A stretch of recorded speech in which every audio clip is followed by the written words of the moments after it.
اور اسی واقعے پہ بات کریں، ہمارے ساتھ موجود ہیں مفتی شاہد عمران۔ مفتی صاحب بہت شکریہ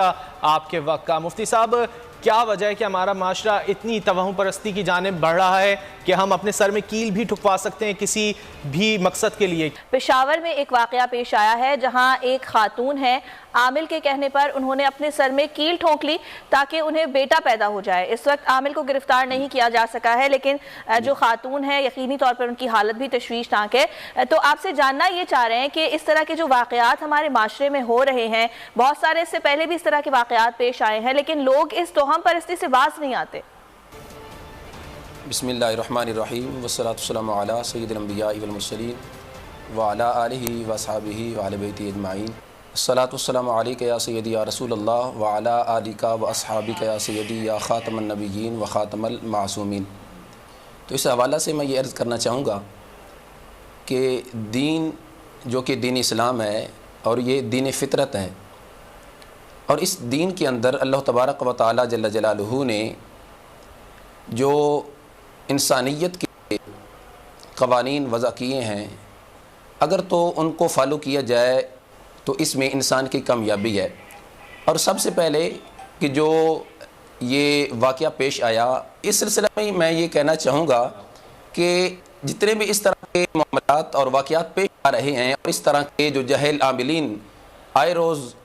اس طرح کی خلاف شرع حرکات کرتے دکھائی دے رہے ہیں، ان کو سب سے پہلے تو جو ہے وہ قانون کے کٹہرے میں لانا چاہیے، چونکہ ہمارا دین جو کہ دین اسلام ہے،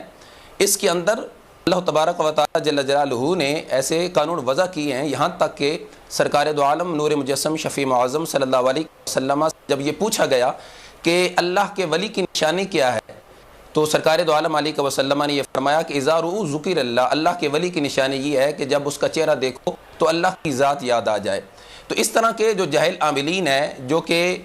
خلاف شرع کام کرتے ہیں، سنت کے تارک ہیں، صلاۃ کے پابند نہیں ہیں، اور اس طرح کے جتنے بھی کام کرتے ہیں ان کا قرآن سنت سے کوئی بھی دور دور تک تعلق نہیں ہے، لہٰذا اس طرح کے جو جاہل عاملین ہیں ان کے خلاف قانونی کارروائی کی جائے۔ اور پھر جو ہمارا دین ہے، ہمارا مذہب ہے، اس میں سب سے پہلے تو یہ ہے کہ اللہ تبارک و تعالی جل جلالہ کی ذات سے اگر کوئی چیز انسان مانگتا ہے تو اللہ کی ذات اس کو عطا فرماتی ہے۔ اور پھر جو اللہ کے پیارے لوگ ہیں، برگزیدہ بندے ہیں، اگر اللہ تعالیٰ کی جو دی ہوئی تعلیمات ہے قرآن سنت کی روشنی میں اگر اس پر عمل کر کے اگر کسی سے اس طرح کی کوئی چیز جو ہے وہ اللہ کی بارگاہ سے طلب کی جاتی ہے تو اس میں قباحت نہیں ہے۔ مگر یہ جو پشاور کے اندر واقعہ ہوا ہے کہ ایک جاہل عامل نے ایک جو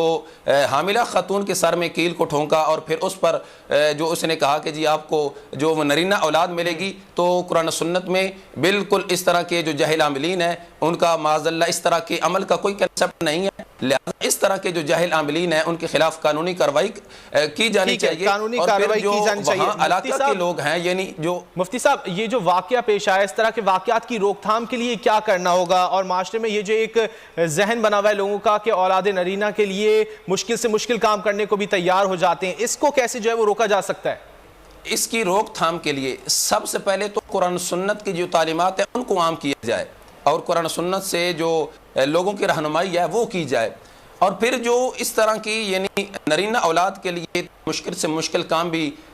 کرنے کو انسان تیار ہو جاتا ہے، تو اس کے لیے قرآن مجید فرقان حمید میں ہی رب ذوالجلال نے یہ فرمایا ہے رب لا تذرنی فردا وانت خیر الوارثین، کہ یہ آیا کریمہ اگر اس کی کثرت کی جائے، تلاوت اگر بار بار اس کی جائے، اللہ کی برگاہ میں اس کی کثرت کر کے اللہ کے برگاہ سے جب دعا کی جائے تو اللہ کی ذات جو ہے وہ نرینہ اولاد سے بندے کو نوازتا ہے۔ تو اس کے لیے میں یہی کہنا چاہوں گا کہ سب سے پہلے جو بنیادی کردار ہے وہ علماء کا ہے، جو قرآن سنت میں اسپیشلسٹ ہیں، تو ان کو چاہیے کہ وہ قرآن سنت کی تعلیمات کو عام کریں، اور جو اس طرح کی مایوس عوام ہے، لوگ ہیں، ان کے سامنے قرآن سنت سے جو ان کے مشکلات کا حل ہے وہ پیش کریں۔ اس طرح کے جو واقعات ہیں ان میں روک تھام ہو سکتی ہے۔ ٹھیک ہے، مفتی شاہد عمران صاحب ہمارے ساتھ موجود تھے اور ان کا یہی کہنا تھا کہ